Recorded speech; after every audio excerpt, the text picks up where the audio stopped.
This is Karen. She's 54. We're going to start with the respiratory assessment.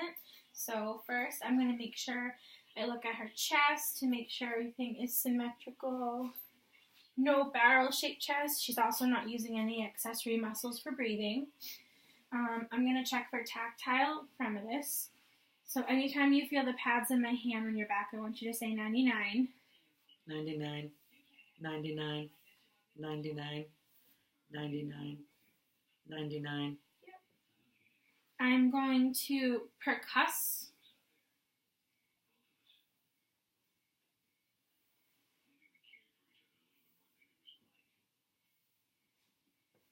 Everything feels good.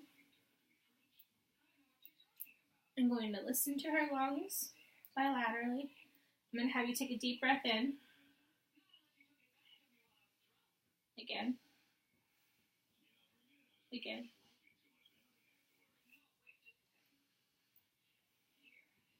Again. Okay. Lung sounds clear. I'm also going to make sure that I come up here in the front. Take a deep breath. Deep breath. Deep breath. Deep breath. Everything sounds clear. I am going to take my pulse ox and just check her oxygen saturation.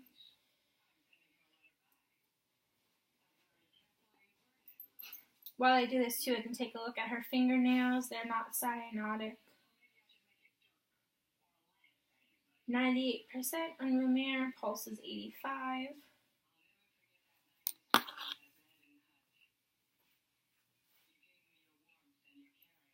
Now I'm going to move on to the cardiovascular portion of the assessment. So right now I'm going to start with listening to her heart in the 5 different places. So first I'm going to start at the aortic area.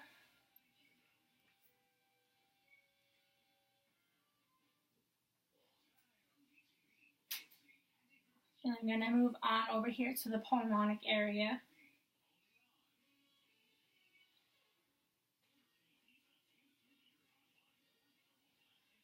I'm going to come down and go to Erb's point.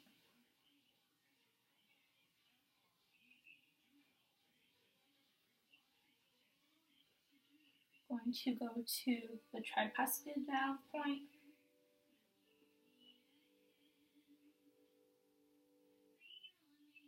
And I'm going to come under here and go to the mitral valve.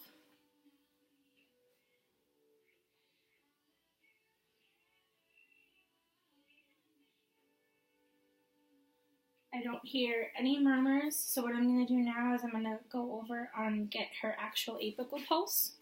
So I'm going to go back to the pulmonic area to listen for that.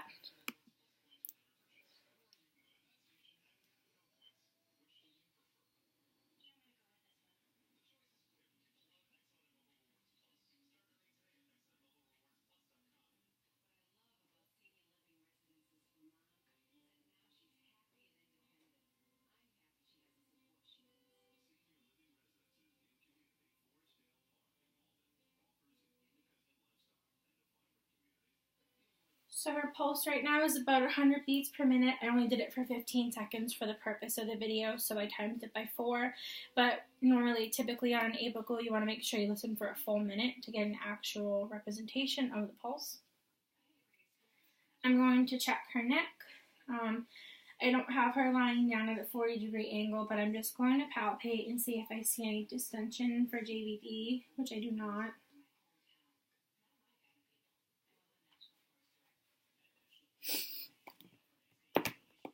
I also don't have a manual blood pressure cuff, but I do have an automatic one, so I am going to put it on and check her blood pressure.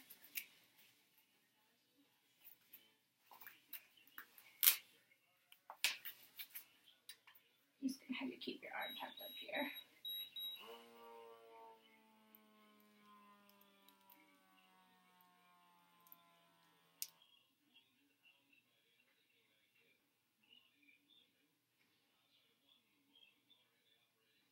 While I'm doing this too, I can also check her radial pulse.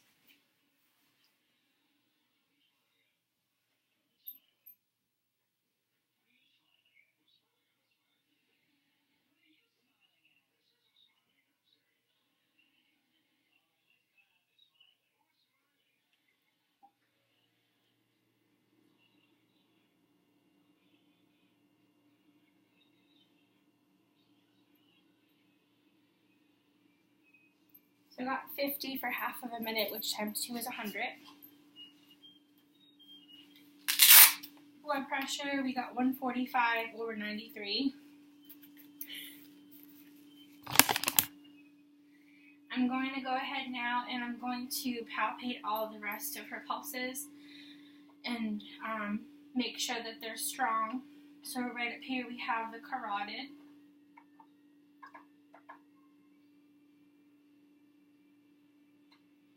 Which that's probably at +2, which means that it's palpable and normal.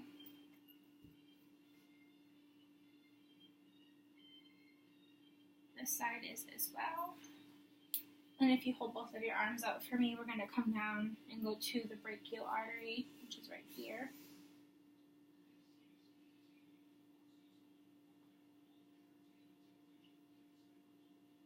Also strong, +2, normal.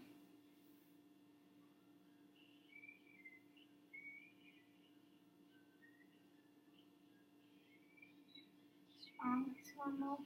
And then we're going to come down to the radials, which I did check, but I'm going to go back just for the purpose of the assessment. +2, strong. So the radials on the thumb side, the ulnar pulse is on the side of the pinky.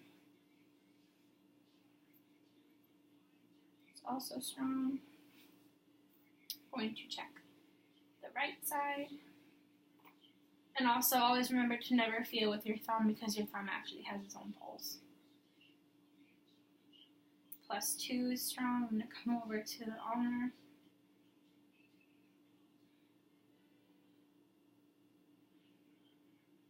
Strong as well. Moving down the body, I'm going to have you stretch out your left leg. I don't have her lying down, but I do have her knee visible. I'm going to go to the back of her knee, back of her knee for her popliteal.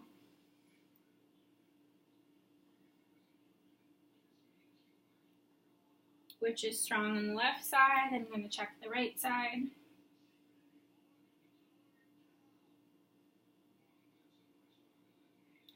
And then while I'm on the right side of the body, I'm going to check her dorsalis pedis and her tibial.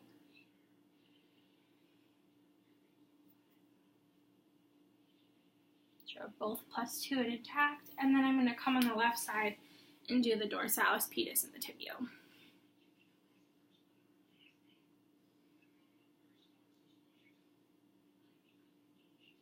Lower extremities bilaterally look good. No pitting, edema. Color of her skin is good. She has no dependent color to her legs. So they're very warm and pink, which means circulation is good throughout.